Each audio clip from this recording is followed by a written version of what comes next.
The last light didn't flicker. It didn't fade. It died instantly. And the moment it did, the building noticed us. This is not a story about darkness. It's about what waits for permission to move, what listens for the click of a switch, what knows your shape better than you do. In the abandoned hospital where the city's power failed, we learned one rule too late. As long as the lights are on, it cannot reach you. And tonight, there are no lights left. Chapter 1. Chapter 1. The blackout wasn't an accident. The power didn't fail the way power usually does. There was no warning hum, no flicker, no stuttering half-second where the city seemed to hesitate. One moment, the streets were alive with light, traffic signals blinking red and green, apartment windows glowing like stacked aquariums, hospital corridors buzzing with fluorescent certainty. And the next moment, everything stopped. Not dimmed, not fading, stopped. Across the city, clocks froze mid-second. Elevators stalled between floors. Phones went black in people's hands, screens reflecting their own confused faces for a heartbeat before going dead. The silence that followed was so sudden it felt physical, like pressure in the ears after a loud noise abruptly cuts out. No storm rolled overhead. No thunder announced itself. The sky was clear, cold, and wrong in its calm. In the abandoned hospital on the east side, closed for years but still standing like a concrete carcass, 5 people noticed the timing before they noticed the fear. Every device they carried died at the exact same instant. Watches, flashlights, emergency radios scavenged from old disaster kits, all of it gone, synchronized down to the breath. "That's not how blackouts work," someone whispered. No one answered, not because they disagreed, but because they were already thinking the same thing. They had come to the hospital for the same reason people always did in emergencies: instinct. Hospitals meant structure, thick walls, backup generators. Somewhere deep in the human brain, there was an old belief that pain behaved itself inside places built to contain it. Concrete feels safer than open streets. They repeated the phrase like a shared prayer as they gathered in what had once been the emergency intake lobby. The glass doors were cracked but intact.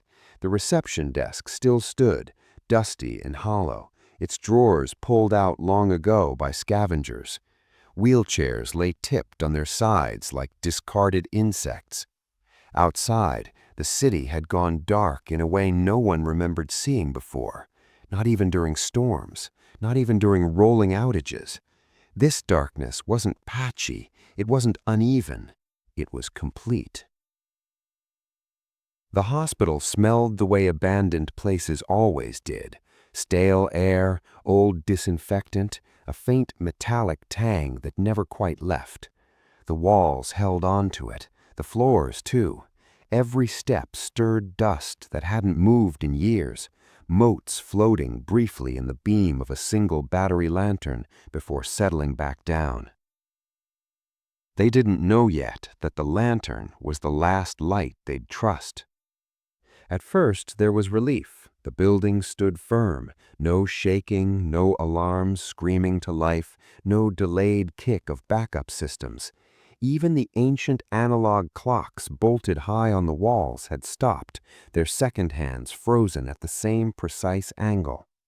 Someone checked their wristwatch. Someone else checked a phone, even though they already knew what it would show.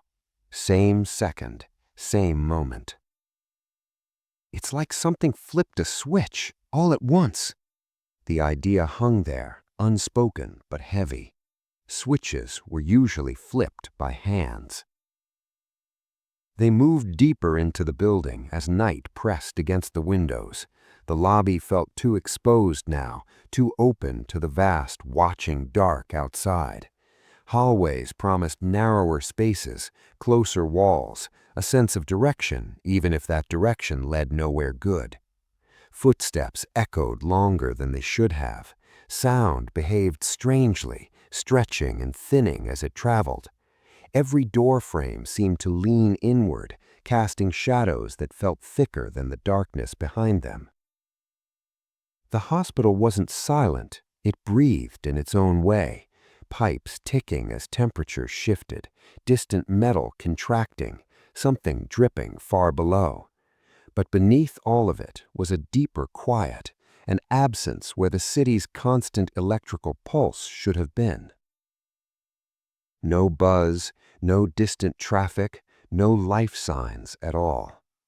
They told themselves it was coincidence, a rare massive failure, some cascading grid collapse that engineers would explain later with diagrams and apologies. But even as they said it, unease crawled under their skin. Because blackouts were messy. This wasn't. This was clean, surgical, as if the city had been unplugged with intention. They reached a long corridor lined with patient rooms, curtains hanging like limp, yellowed skin. At the far end, a single window revealed the city skyline, normally a jagged crown of lights. Now it was just a darker shape against darker sky. That was when one of them realized something else. The darkness outside wasn't moving. Clouds should drift, shadows should shift as the moon slid behind thin veils of atmosphere. But this darkness was fixed, heavy, as if it had weight, as if it had chosen its place and settled there. "Does anyone else feel like—" the voice trailed off. "Like what? Watched? Listened to?" No one finished the thought. They didn't know yet that the blackout was only the first signal, the opening move, the moment something learned where they were and what they depended on. All they knew, standing there in the dead hospital, was that the city had gone dark in a way that felt deliberate, and that whatever took the light hadn't done it by accident. Chapter 2. Chapter 2. Hospitals never truly sleep. They only pretend to. Even abandoned, even stripped of staff and purpose, the building continued its quiet routines. The survivors noticed it once the adrenaline from the blackout thinned and their breathing slowed enough to hear what had always been there. Tick. Click. A soft metallic knock echoing through walls that hadn't been listened to in years. Pipes shifted somewhere overhead, expanding and contracting as temperatures dropped. It sounded like bones settling after a long day. A door down the hall, one they were certain had been closed, creaked slowly, pushed by nothing they could see. The sound traveled farther than it should have, repeating itself in faint echoes that returned from directions no hallway should have allowed. No electricity didn't mean no movement. It meant the building reverted to older habits. They moved carefully, shoes scuffing against linoleum dulled by dust and time. The floor felt tacky in places, like something had once spilled and never been properly cleaned. Every step released a faint smell, antiseptic layered over rot, a sterile attempt to cover what had soaked in too deeply. "Smells like it's still working," someone muttered. No one laughed. The joke fell flat, swallowed by the hall. They passed rooms frozen in mid-purpose, patient beds with rusted rails still raised, privacy curtains hanging half-drawn, fabric stiff with age. A gurney stood parked near a nurse's station, its wheels locked, its surface scratched with shallow lines that looked uncomfortably deliberate. Real-world abandonment always carried a specific look, objects left exactly where urgency had dropped them.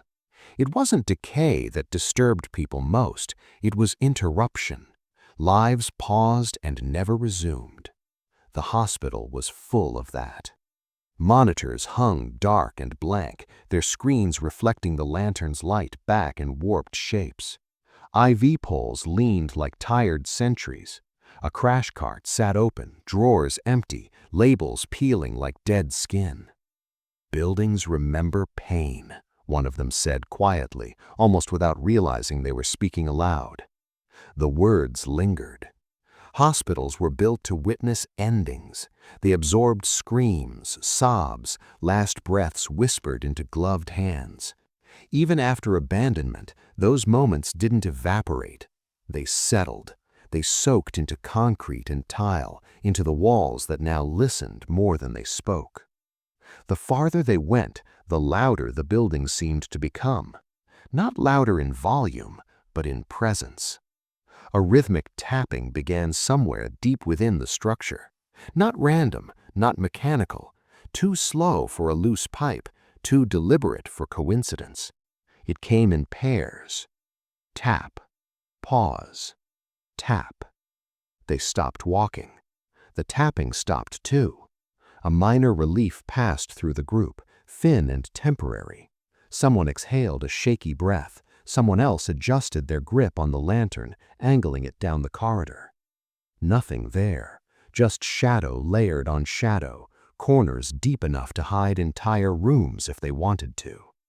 They continued. Time became slippery. Without phones or clocks, minutes stretched or collapsed without warning.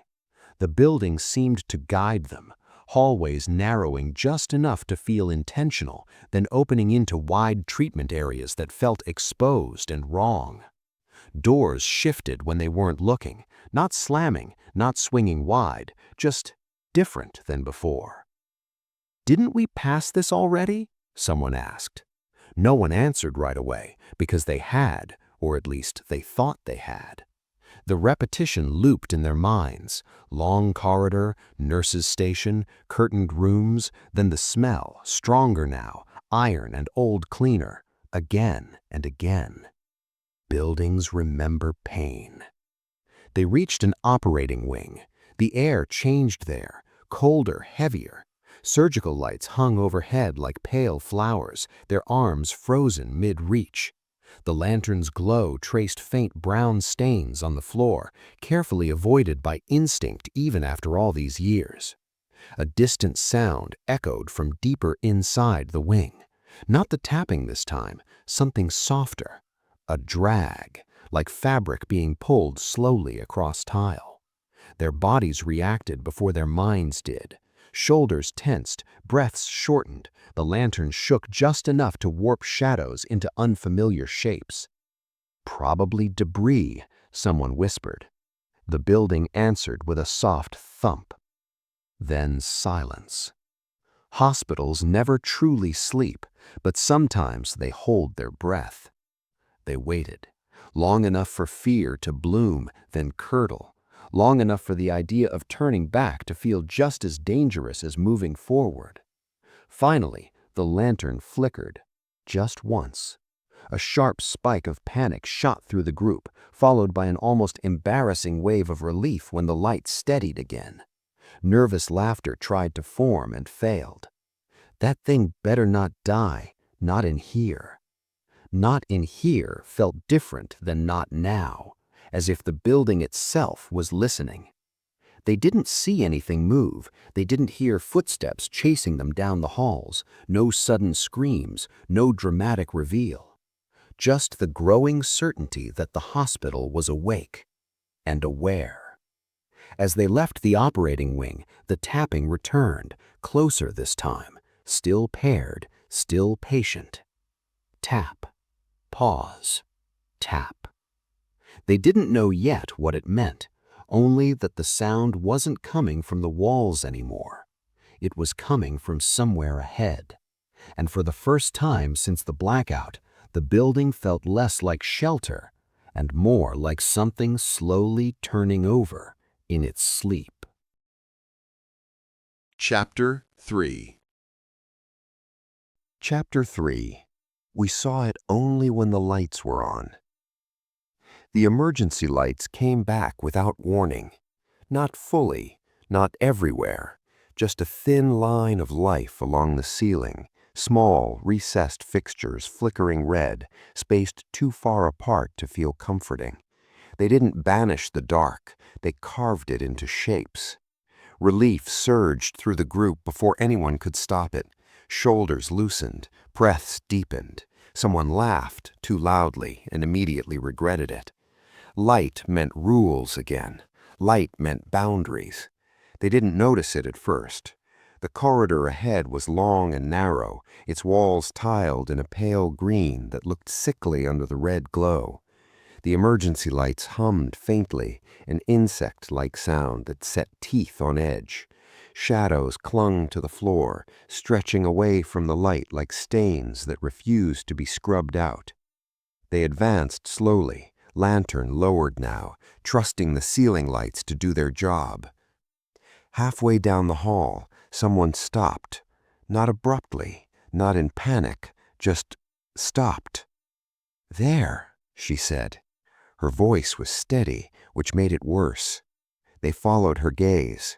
At the far end of the corridor, partially lit by a working emergency fixture, something stood frozen mid-step. It took their minds a moment to register it as wrong. The human brain was generous like that. It tried to explain before it allowed fear to take over. Too tall, someone thought. No, just closer than it looks. Then the details surfaced. The posture was off. The body leaned forward at an angle that suggested momentum, as if it had been walking fast and stopped too suddenly. One arm hung slightly higher than the other, elbow bent in a way that didn't match the shoulder. The head was tilted, not inquisitively, but inaccurately, like it had guessed where balance should be and missed. Its legs were mismatched in length, not dramatically, just enough. The emergency light above it flickered once, brightening, and they saw its face, or what passed for one. No blur, no shadowed trick of the dark. The clarity revealed it clearly, and that clarity was the worst part. The features were assembled correctly, but not convincingly. Eyes set a fraction too far apart, mouth pulled to a neutral line that didn't suggest emotion so much as rehearsal. Skin stretched tight, as if it had been applied instead of grown. It wasn't moving, it wasn't breathing, but it was looking directly at them. Stillness is not safety. The phrase surfaced unbidden, threading through the group like shared thought. Someone whispered it, someone else mouthed it silently. They stood there, staring, waiting for something to happen. Nothing did. Seconds passed, then minutes. The emergency lights hummed. Dust drifted lazily through the air. The thing at the end of the hall remained locked in place, one foot lifted slightly off the floor, toes barely brushing tile. "It can't move in the light," someone whispered. "It's stuck." The word felt wrong even as they used it. Stuck implied helplessness. This thing didn't feel helpless. It felt restrained. The emergency light flickered again, longer this time. The thing's head snapped up. Not jerking, not twitching, snapping, clean and decisive, like a joint used exactly the way it was meant to be used. The light returned. Stillness. Stillness is not safety.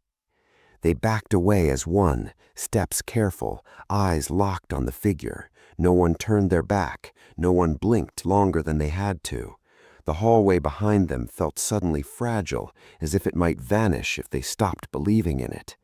The emergency lights continued to flicker, each dip tightening nerves, each return bringing a fragile, shaking relief. Finally, a corner appeared. The hallway bent left, and with agonizing reluctance, they broke eye contact. The moment the thing slipped out of view, movement erupted. Not from it, from them. Breaths came hard, hands shook. Someone pressed her back against the wall and slid down, knees giving out. "It watched us," she said. "It didn't chase, it just watched." They didn't say the next part out loud, but it echoed in all of them. It was learning. They moved again, faster now, guided by emergency lights that felt less like salvation and more like borrowed time. Every flicker sent a jolt through their bodies. Every shadow looked like a frozen figure waiting for permission. Behind them, unseen but imagined with painful clarity, something stood perfectly still, waiting for the light to fail again. Chapter 4. Chapter 4. The first light failed on purpose. The generator room smelled like oil, dust, and old water, layers of neglect stacked over years of disuse. It should have been reassuring. Mechanical things followed rules. Machines broke in predictable ways. If the emergency lights were flickering, this was where the explanation lived. That was what they told themselves as they descended the concrete stairs, footsteps echoing downward into a colder, heavier dark. The emergency lights grew weaker the lower they went. Each step dimmed the world by degrees, as if the building were rationing illumination. The walls here were bare concrete, rough and pitted, carrying the faint, chalky smell of mineral decay. Rust streaks ran like dried veins along the corners. At the bottom, the generator room waited. The door stood open. That was the first wrong thing. Generators were sealed spaces, locked, isolated. Even abandoned hospitals didn't leave them casually accessible. Yet the heavy steel door had been swung wide, its hinges silent, its frame scarred by something that looked less like forced entry and more like careful handling. Inside, the room was darker than expected. Only one emergency bulb glowed overhead, casting a weak yellow circle that failed to reach the walls. The generator itself sat silent, a hulking shape of pipes and panels and fuel lines, inert as a dead animal. Someone stepped closer, then stopped. The fuel line had been severed, not ruptured, not corroded, cut. The edge was clean, deliberate, too precise to be blamed for age or decay. The shutoff valve beside it had been twisted, not snapped, not damaged, simply turned to the closed position. Hands had done this. Someone was here, a voice whispered. No one corrected them. The idea settled in with uncomfortable ease. This wasn't a system failure. It wasn't a citywide accident that happened to include the hospital. The light hadn't struggled and lost. It had been denied. The emergency bulb above them flickered, its glow pulsing once, twice. Darkness isn't empty. It's occupied. The phrase came back uninvited, heavier now, sharpened by proof. They didn't hear the bulb die. There was no pop, no sizzle, no warning. 1 second it was there, humming weakly. The next, it was gone. Blackness swallowed the generator room whole. Someone shouted a name. Another voice answered, too fast, too close. A hand found a wall. Another found a sleeve. Bodies pressed together instinctively, heat and breath colliding in the dark. The lantern snapped on, flooding the space with harsh white light. Relief surged, then froze. They were missing one person. The count replayed itself quickly, urgently. Names, faces, positions remembered from seconds ago. 5 had gone down the stairs. Only 4 stood in the light. "She was right behind me," someone said, voice already cracking. "I heard her steps." They turned toward the doorway.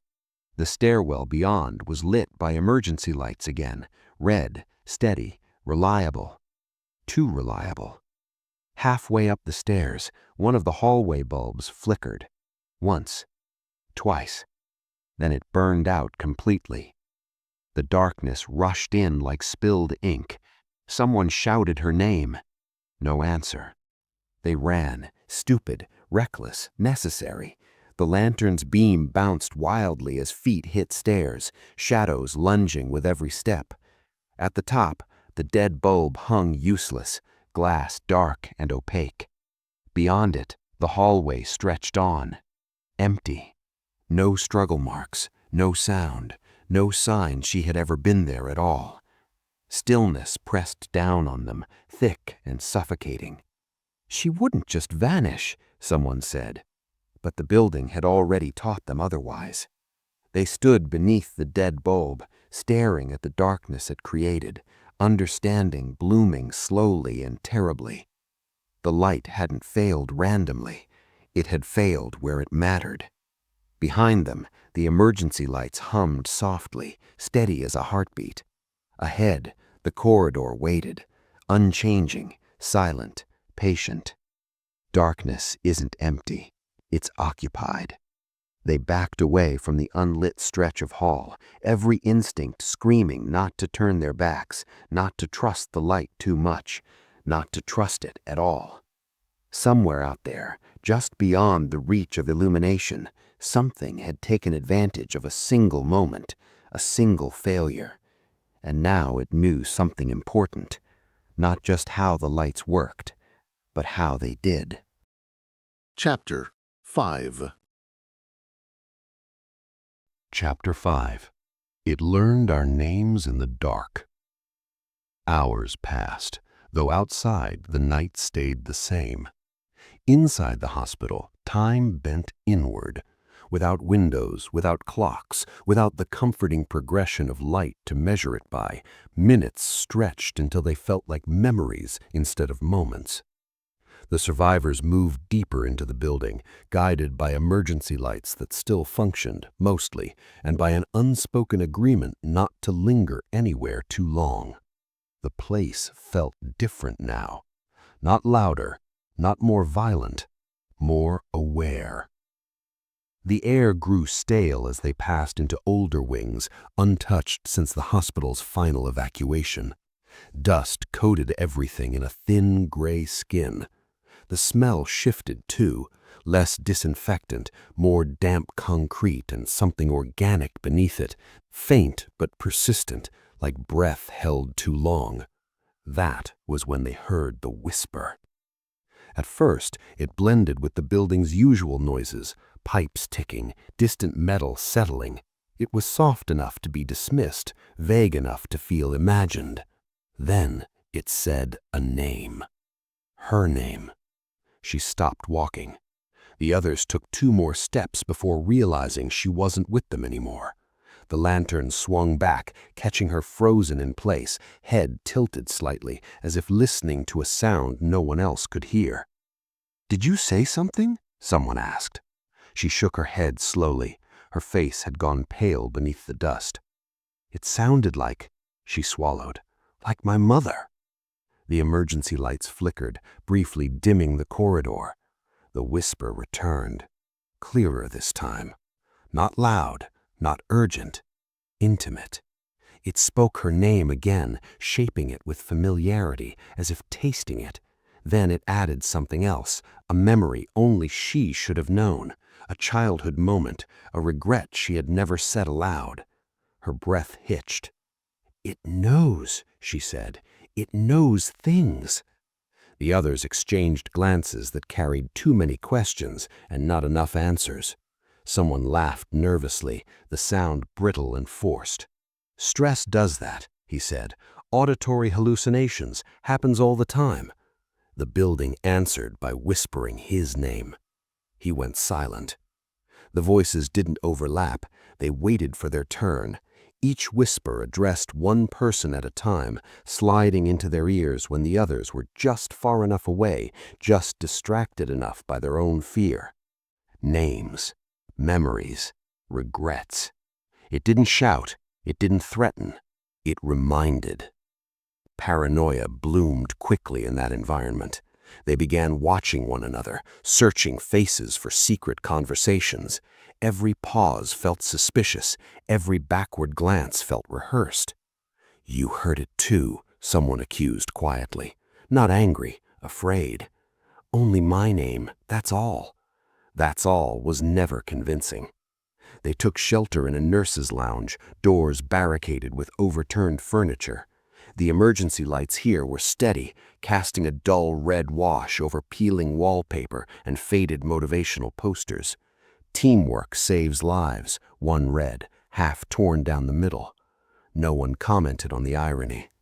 They sat close together, backs against walls, eyes darting at every sound. The whispers didn't stop.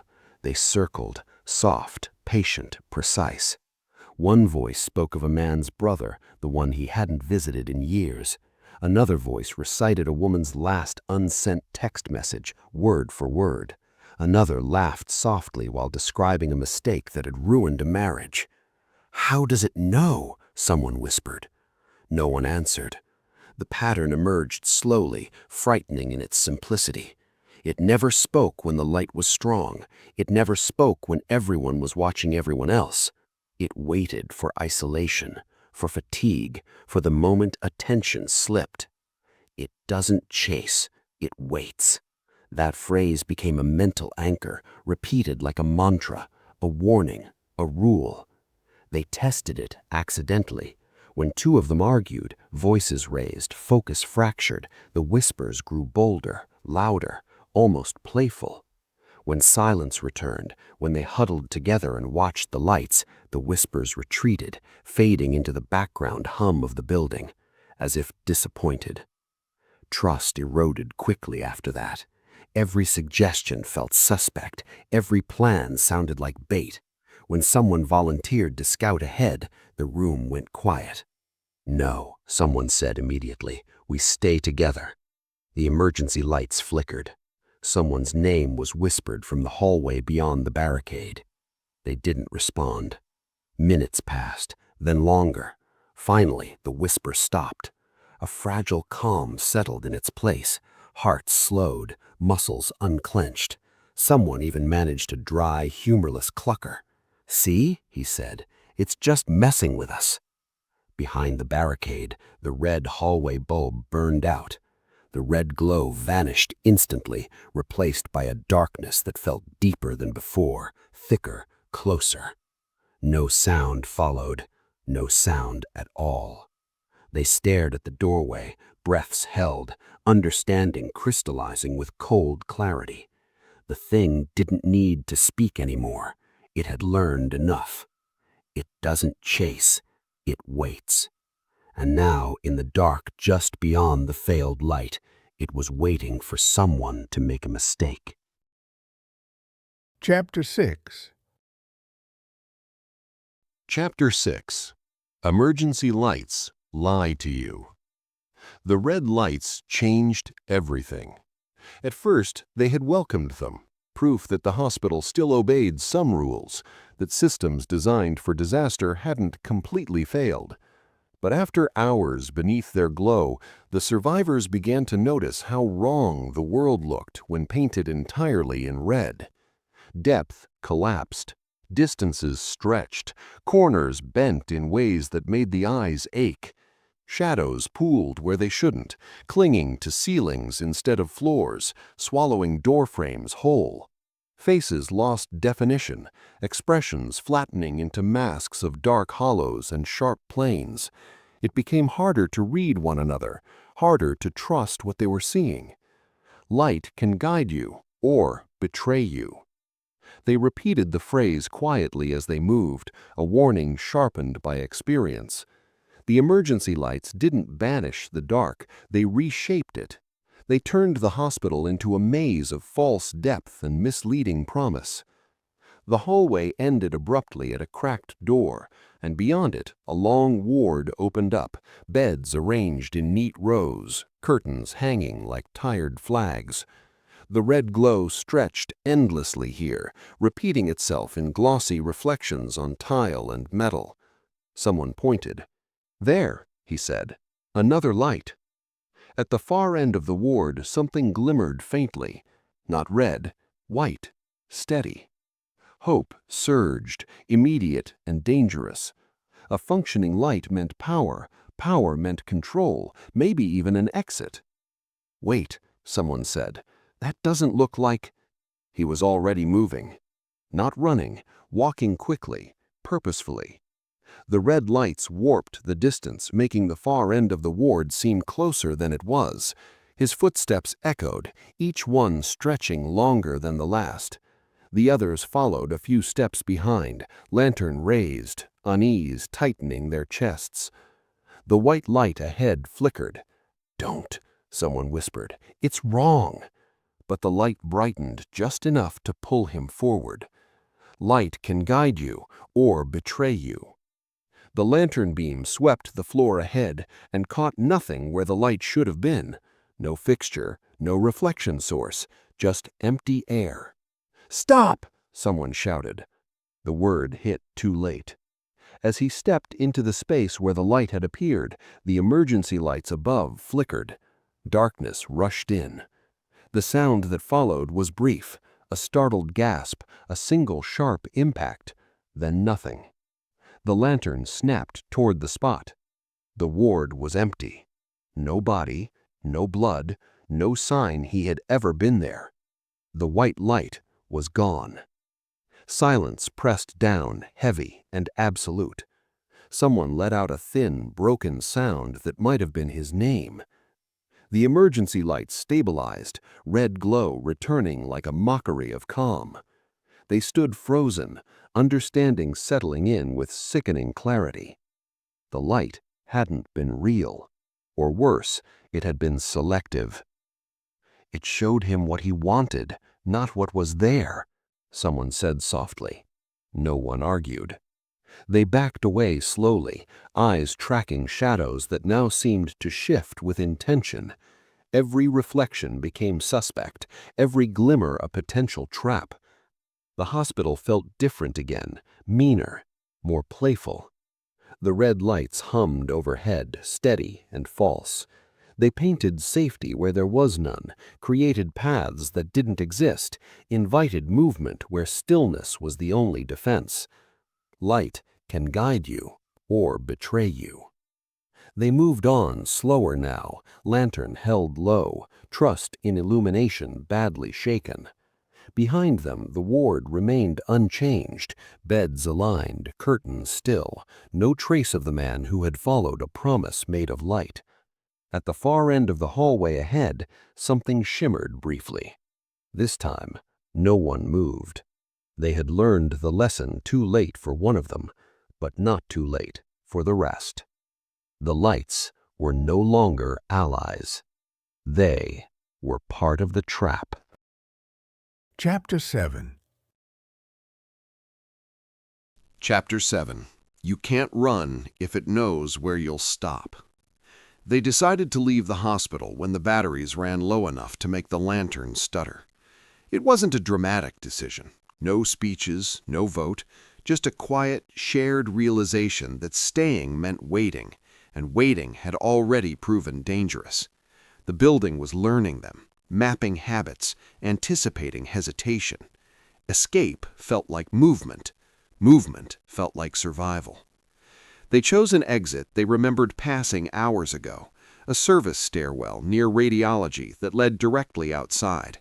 It had been marked clearly then, a red exit sign, cracked but glowing, a metal door with a push bar and a sliver of night visible beneath it. They followed the route carefully, counting turns, marking landmarks in whispered confirmation. Radiology desk, burned-out vending machine, mural of smiling children peeling off the wall. The emergency lights flickered as they passed each point, as if acknowledging their progress. The stairwell should have been there. Instead, the hallway ended in a solid wall. Not collapsed, not blocked, just wrong. Paint unbroken, no seams, no sign a door had ever existed there at all. Someone laughed weakly. "We missed it." They turned around. The mural was gone. In its place stood a row of identical doors, all closed, all unmarked. The emergency lights above them hummed softly, casting identical shadows that made it impossible to tell which direction they had come from. Panic tried to rise, sharp, immediate. It plans faster than panic. The phrase cut through the fear, grounding them just enough to keep moving. They picked a door. It led to a supply corridor that sloped downward slightly, air growing colder with every step. The smell here was different, chemical, sharp, layered with something sour that clung to the back of the throat. They checked the lantern. 1 battery bar left. Flares were counted. 2 left, both old, both unreliable. Hope, unmeasurable, was already running out. They moved faster, boots scuffing, breath louder than they liked. The hospital responded by growing quieter, the ambient noises fading until their own movements sounded intrusive, unwelcome. The corridor forked. Neither path looked familiar. They chose left. The emergency lights dimmed behind them, brightening ahead, just enough to suggest progress. Minutes passed, or maybe seconds. Time refused to behave. The corridor bent, then bent again, then opened into a wide atrium they were sure they had never seen before. Tall windows lined one wall, revealing the city outside, still dark, still unmoving. An exit sign glowed across the space. Real, red, steady. They hesitated. "It's different," someone said. "That one looks solid." The lantern flickered. The exit sign pulsed once. It plans faster than panic. They ran. Footsteps thundered through the atrium, echoes multiplying, racing ahead of them. The exit grew closer and farther away at the same time, stretching just enough to feel unreachable. The emergency lights overhead flickered in sequence, a wave of darkness chasing them forward. The exit sign burned brighter, then went out. Complete darkness swallowed the atrium. Someone tripped, someone screamed. The lantern clattered, light skittering wildly across walls that seemed to shift when it wasn't pointed directly at them. The lantern died. Blackness pressed in, intimate and absolute. A flare ignited with a harsh hiss, bathing the space in violent red-orange light. They froze. The exit was gone. In its place stood a row of windows showing nothing but concrete on the other side. No street, no sky, just wall. They backed away slowly, flare burning down faster than it should have. The hospital wasn't blocking exits, it was rearranging expectations. They retreated the way they thought they'd come, counting steps, marking turns with whispered numbers. The flare died halfway through the count, plunging them back into emergency light that no longer aligned with memory. Another flare sparked. It illuminated a doorway ahead. Open, dark inside. They didn't want to go in. They went anyway. The room beyond was small, cramped, lined with shelves stripped bare. The smell was overwhelming now, rot layered with antiseptic, like something had been cleaned too many times without ever being removed. The emergency light above the doorway flickered, held, flickered again. Someone whispered, "We can't keep doing this." No one answered. They checked supplies. 1 flare left, no lantern, no batteries. Hope had thinned to something fragile and sharp. Outside the room, the hallway shifted, not visibly, not dramatically, but the angles felt different when they looked again, as if the space had subtly inhaled. It plans faster than panic. They understood now. Running assumed the world stayed still. It didn't. The hospital wasn't a maze. They were, and whatever hunted them didn't need to chase. It already knew exactly where they would stop. Chapter 8. Chapter 8. Darkness isn't the enemy. Silence is. They learned the rule by accident. It happened after the last flare burned out, leaving them in a darkness so complete it felt textured, like velvet pressed against the eyes. The emergency lights had failed entirely in this wing, leaving no red glow, no hum, no false comfort, just absence. Someone breathed too fast. The sound echoed, not loudly, not far, but enough. A pressure shift rippled through the air, subtle as a change in weather. The darkness responded, not by moving, but by focusing. They froze. In that moment, fear sharpened into something almost clinical. Every sound mattered now. Breath, swallowing, the faint click of Keith touching. A heartbeat felt too loud inside the chest, a drum betraying its owner. They waited. Nothing happened. Minutes passed, or maybe seconds. Time dissolved again, thinning under the weight of attention. When someone finally exhaled, slow, controlled, the pressure eased. Understanding crept in. Darkness wasn't the enemy. Noise was. They moved carefully after that, guided not by sight, but by restraint. Shoes were lifted and placed with exaggerated gentleness. Hands brushed walls instead of gripping them. Even whispers felt dangerous, so they abandoned speech entirely, communicating with brief touches and slow nods. The hospital seemed to approve. The building quieted in response, the background noises diminishing until even the pipes fell still. The absence of sound became oppressive, a vacuum that made the smallest mistake feel catastrophic.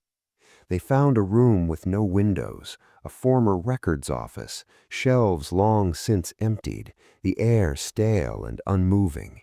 The door closed without a sound when eased into place. Here, they decided, they would wait. They sat on the floor, backs to walls, bodies angled away from one another to avoid accidental contact. Darkness wrapped around them, intimate and absolute. The quiet invited it closer. The phrase returned, uncomfortably clear.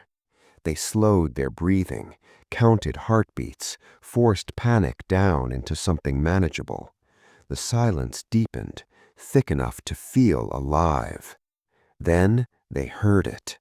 Not footsteps, not whispers, breathing. Not theirs. It came from the far side of the room, shallow and careful, mimicking the rhythm they'd adopted. Inhale, pause, exhale. Someone's hand trembled against the floor. The breathing adjusted, matching the tremor. The quiet invited it closer. They held still, muscles burning with the effort. Sweat cooled on skin, itch and ache ignored. The breathing edged nearer, not through sound, but through presence, an awareness of proximity that bypassed the ears entirely. One of them felt it then, a faint displacement of air, as if something large had leaned in close without touching. A heartbeat stuttered. The breathing stopped.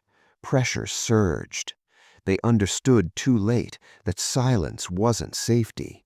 Silence was a signal, a declaration that prey was near and aware enough to hide. The room felt smaller now, walls closer, ceiling lower. A whisper brushed past an ear. Not a name this time, a question, barely formed, barely needed. The pressure retreated slightly when no one answered. Minutes dragged by in unbearable stillness, muscles cramped, limbs numbed. Fear turned inward, folding over itself. Then, from somewhere beyond the door, a sound, a distant metallic clang, a door swinging shut, an echo that didn't belong to them. The pressure shifted away, drawn toward the interruption like a tide pulled by the moon. They didn't move, not yet. Only when the sense of being watched faded, thinned to something vague and distant, did they dare to breathe normally again. Someone laughed softly before they could stop themselves. It was the smallest sound imaginable. The pressure snapped back instantly. The door creaked, not opening, not closing, just acknowledging. They didn't wait this time. They moved as one, slow and silent, easing the door open and slipping into the hallway beyond. Darkness swallowed them again, but now they understood its rules better than before. They kept moving, guided by restraint, by the careful management of sound. The hospital seemed to shift around them, corridors narrowing, floors changing texture beneath their feet. The quiet invited it closer, but noise called it faster. At the end of the hallway, a faint red glow appeared, an emergency light, barely functioning, its hum almost imperceptible. They approached without sound. As they passed beneath it, one of them felt a presence brush past, so close it raised the hairs on their arm, without making a sound at all. Stillness followed. The light flickered, held. They didn't look back. They couldn't afford to. Because now they knew the truth the hospital had been teaching them all along. Darkness was just space. Silence was an invitation. And somewhere behind them, something was listening, waiting for the smallest sound to tell it where to go next. Chapter 8. Chapter 9. The last light died first. Hours passed, though outside, the night stayed the same. Inside the hospital, something else had changed. The survivors felt it before they understood it, a loosening, a tension no longer focused on them alone. The pressure that had followed their breaths, measured their mistakes, seemed distracted. The building was quieter now, not calmer, just occupied elsewhere. They found the generator room again by accident, emerging into the concrete stairwell through a door they were certain hadn't been there before. The air grew warmer as they descended, thick with oil and metal and the faint acrid bite of electricity. And then they saw it. The final generator was running. Barely. Its indicator lights flickered weakly, green fading toward yellow. Cables ran from it like veins, disappearing into the walls, feeding the last emergency systems still alive in the hospital. The light, not protection, containment. The realization came slowly, horrifically logical once it arrived. Every time the emergency light stabilized, the thing froze. Every time illumination returned, the pressure eased. Every time a light failed, it advanced.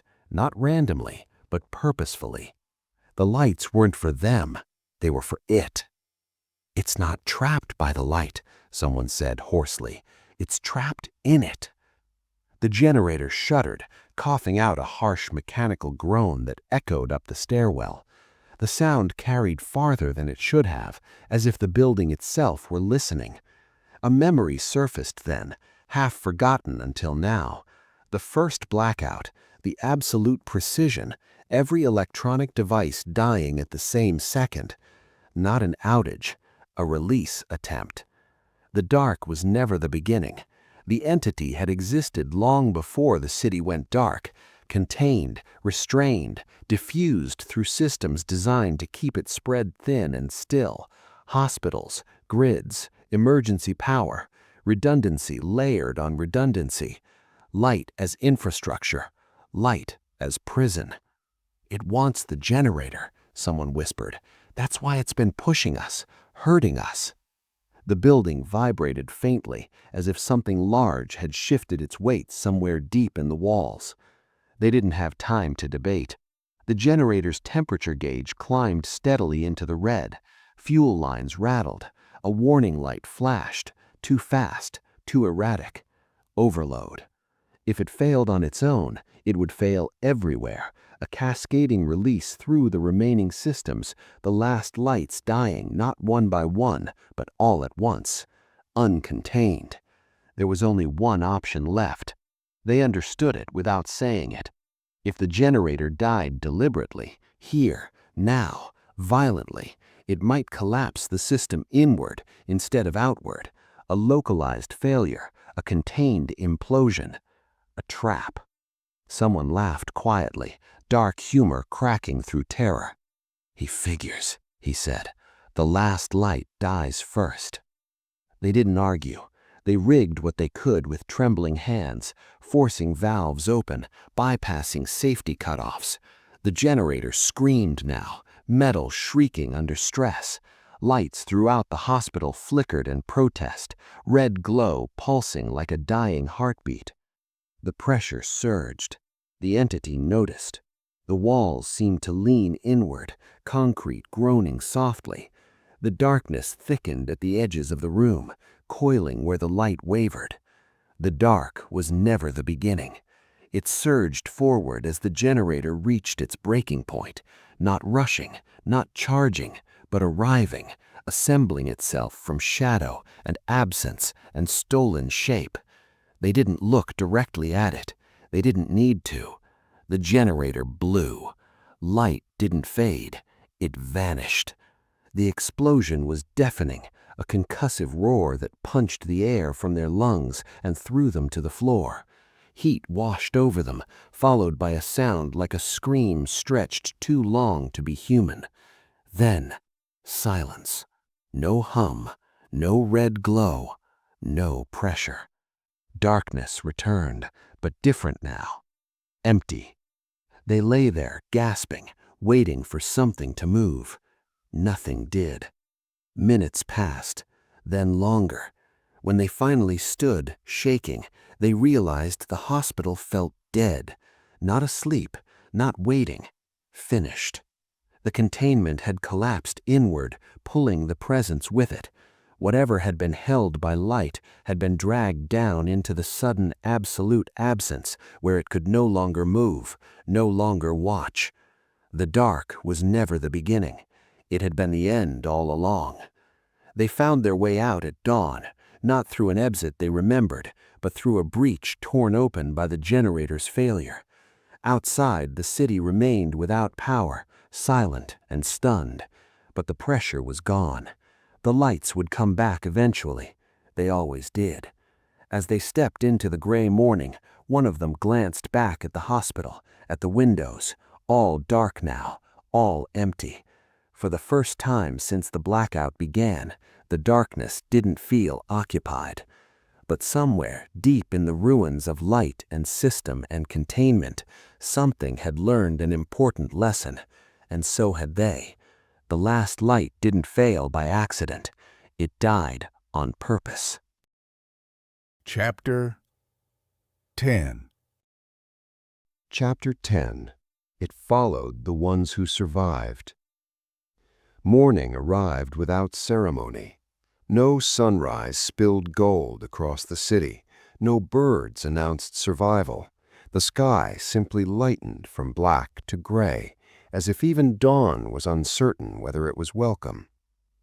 The survivors stepped out of the ruined hospital one by one, moving slowly, stiffly, like people relearning gravity. The air outside smelled different, cold concrete, smoke from distant transformer fires, damp asphalt, ordinary smells, comforting in their way. The city was still without power. Traffic lights hung dark over empty intersections. Storefronts stared blindly through unlit windows. Apartment buildings loomed like stacked tombstones. Thousands of lives paused inside them, waiting for light to return. But the pressure was gone. That constant sense of being measured, listened to, had thinned to something faint enough to ignore. The survivors didn't celebrate. They didn't speak much at all. They just kept moving, putting distance between themselves and the hospital without ever quite turning their backs on it. They didn't need to. Whatever had been contained there was finished.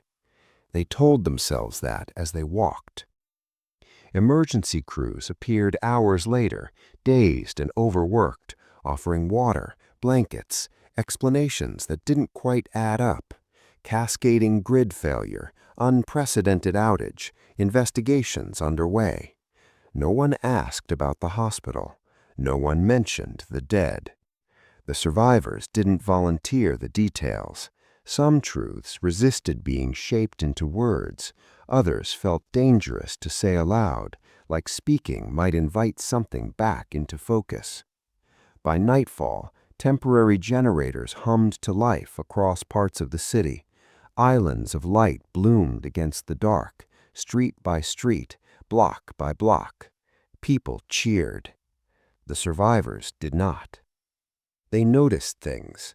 Lights flickered in patterns too familiar now.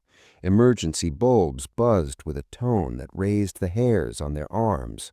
Shadows lingered a fraction longer than they should have, clinging to corners even when fully illuminated.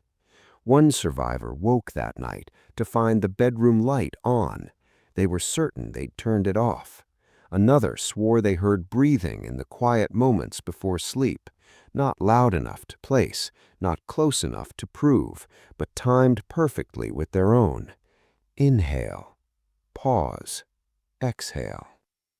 They told themselves it was trauma, lingering stress, the mind replaying danger after the body was safe. That explanation worked until the whispers started again. Not voices this time, reflections. A mirror holding an expression a heartbeat too long. A shadow that didn't align with its owner's movement. A familiar shape glimpsed in peripheral vision, gone the moment it was looked at directly. It wasn't dramatic. It wasn't constant. It was patient. They stopped talking to each other after that. Not formally, not angrily. Calls went unanswered. Messages were left unread and never replied to. Each of them sensed, without ever confirming, that proximity was a liability. The thing hadn't been destroyed. It had been redistributed. The hospital had been a place of concentration, a knot in the system where light, infrastructure, and containment intersected. When that knot collapsed, the pressure hadn't vanished. It had followed paths of least resistance. Memory, witness, recognition. One survivor noticed it first in a grocery store aisle under bright fluorescent lights. The feeling of being watched returned, not from the shadows, but from reflections in polished floors and freezer doors. Stillness crept in. Stillness is not safety. The phrase returned, unwanted and familiar. Another survivor began sleeping with every light on, then realized it didn't matter. The presence didn't retreat from illumination anymore. It stayed just out of focus, just beyond certainty. Not trapped, attached. They understood then what the hospital had really taught them. It doesn't haunt places.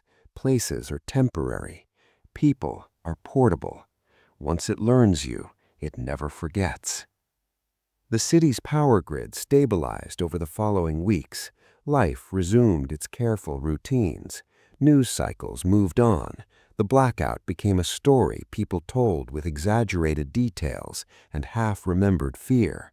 But for the survivors, something fundamental had shifted. They flinched when lights failed, but also when they didn't. They listened too closely to silence and mistrusted noise. They avoided mirrors when tired.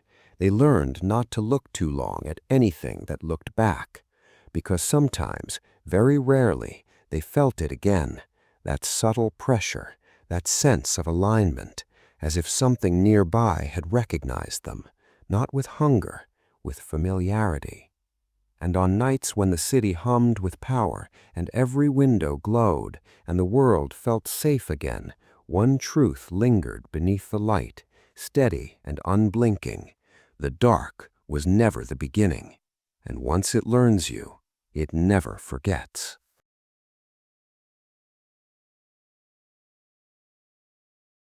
You think this story was about a blackout, about a hospital, about something hiding in the dark, but it wasn't. It was about dependence, about how long you believed the light was yours, about how easily you trusted a switch, a bulb, a glow to protect you.